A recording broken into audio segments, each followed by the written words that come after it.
Today's rhythm exercise is focused on the simple time signature 2/4. This is part 12 of 13.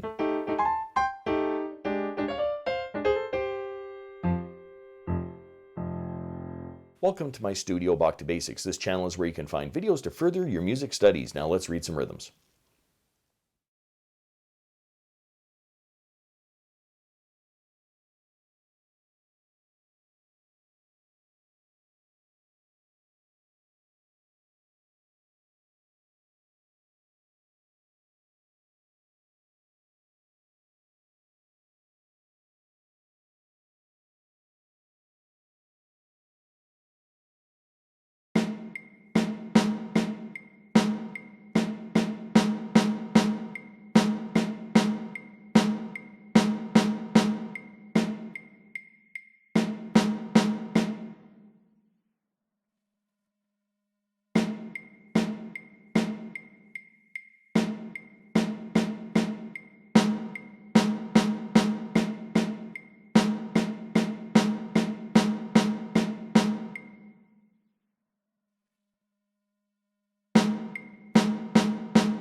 If you found this video helpful, click like or subscribe, or visit my Patreon page linked in the description below for early access to videos like these and, well, whatever else I'm doing over there.